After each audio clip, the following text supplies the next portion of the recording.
Tell me that was your stomach. I'm sure it was just thunder from underground. Do you remember Ice Age?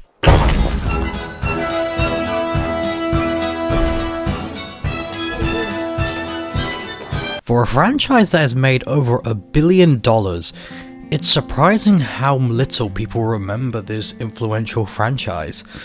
It came out in 2002 and was the start of Blue Sky Studios, the same people who brought us Rio and the Peanuts movie. Ice Age is probably one of the biggest forgotten about successes in recent history, along with such as Avatar. And since it's now the Christmas season, let's take a little rewind back onto the Ice Age franchise to see what worked and what didn't. Personally, I've loved this series for a long time. I've grown up on it, especially the first 3 films. I remember seeing the first one on DVD, and it was surprisingly a very well done film for the company's first ever feature-length film. And although now looks outdated, is surprisingly still effective even today. Let me explain. The Ice Age movies have never been a stamp of quality. They've mainly been seen as something similar to Illumination films, family-friendly schlock. But the first Ice Age, I personally feel, was more than that. Sure, did it have a very strange look to it, and the animation certainly is outdated, but personally, I feel that complements the film. It sort of fits with its sort of caveman-esque style. It certainly doesn't look expensive, it still works regardless. Now, what's one of the key factors to help this franchise grow so popular? One of those factors are definitely its first 3 main characters. Its small cast is what helped it stand out, with Manny, Diego, and Sid. These 3 trio can be a mixed bag for people, as a lot of people, you either don't mind Sid or you absolutely hate him. And it's understandable why. His voice can be annoying at times, especially with John Leguizamo's lisp. And there's no problem with a character having a speech impediment, but the way John Leguizamo did it can seem overdone for some people.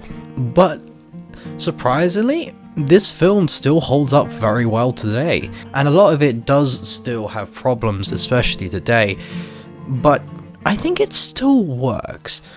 And obviously there's people who hate the Ice Age baby, of course, but it's surprisingly a good addition to the film, with the biggest and the strongest aspect of this film being its heart, especially with the scene where Manny is looking at the cave paintings.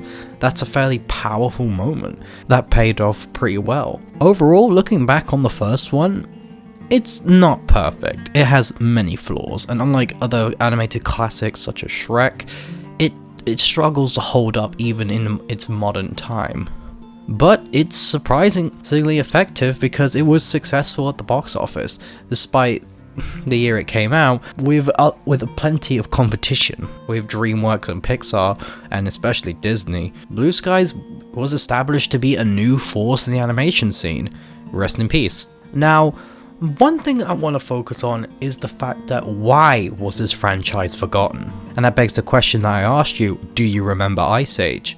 Because this franchise is pretty much dead at this point, with the last film coming out last year with The Adventures of Buck Wild, an ugly film, and is probably a good reason as to why this franchise is dead. Now, one of the biggest factors to this franchise dying off is the cast. One of the strongest suits that made this stand out became one of its biggest detriments, as the first film had a perfect little cast, that being Diego, Manny, and Sid. A small group of 3 main characters with a group of antagonists. Simple and effective, it works. But when the sequel came around, they decided to add on this cast, with the introduction of 3 other main characters, that being Ellie, Crash, and Eddie. Yeah, and it's clear to tell that there were problems from the get-go. This franchise has terrible characters. It has terrible side characters.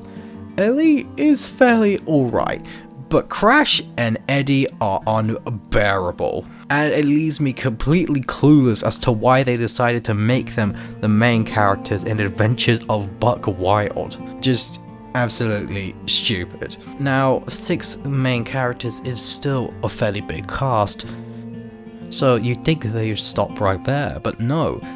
For some reason they'd always have to keep continually add new characters, such as in the 3rd one with Buck himself. Then in the 4th one we have the White Tiger, and then in the 5th one they're just more and more and more. And considering the length of the films, there's not enough time to establish these characters and why we should even care. And when these characters are just there for the plot and are annoying, you know you've made a mistake. This isn't something like Shrek, where it introduced many characters, but it never made them main characters, with the main cast still being Shrek, Donkey, Fiona, and maybe sometimes Puss in Boots. These are still the essential core characters, and sure, there's plenty of other side ones, but these are the main ones. So the narrative is still focused, but in the rest, there are new main characters, and it becomes to a point where everything starts blending together. Another problem with this franchise is its lack of franchise potential. Ice Age certainly feels like it was meant to be a one and done film, a sort of an experiment movie, something to kick off. But for whatever reason, it was stretched out to beyond too far, to the point where we start out with just a simple, humble adventure in the Ice Age, to the last one, I don't even think being in the Ice Age. There is literally no ice in this movie. And it's about saving the world from a gigantic crystal asteroid by launching another asteroid in space. And the last movie had pirate animals. It doesn't fit the puzzle. These films did too much, and it was too random from what the original concept was.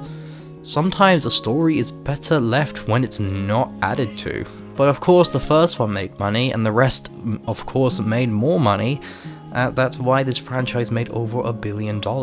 These films were getting out of hand. They were kinda like the Blue Sky equivalent to Minions, and it's just proof that no matter what you throw at the wall, if it's not going to be interesting, then it will eventually die out. And another reason for the franchise's decline, the death of Blue Sky, because the last major theatrical release to Ice Age was 2016, and honestly, leave it buried. But for whatever reason, they had to bring it back. Disney, knowing that they killed off Blue Sky, they took their most popular characters and created this terrible movie. There is truly nothing redeeming about the adventures of Buck Wild. It is such a spit in the face to Blue Sky and those poor artists who were fired because they no longer fit the puzzle Disney were trying to go for. So what killed this franchise? It was its own self-ambition, and that self-ambition drove away audiences to the point where no one really cared about this franchise anymore. And it's so I ask you again, do you remember Ice Age? For me, I do remember it. Not for its absolutely abysmal failures, but just for the first film alone really, and how such a simple idea was done to the best it possibly could, and how it introduced these new characters with a very interesting art style and a very interesting story. It's not the most groundbreaking thing, but it was something new and it was something interesting. It actually put effort into the characters itself, and that's why I'll always still care about these.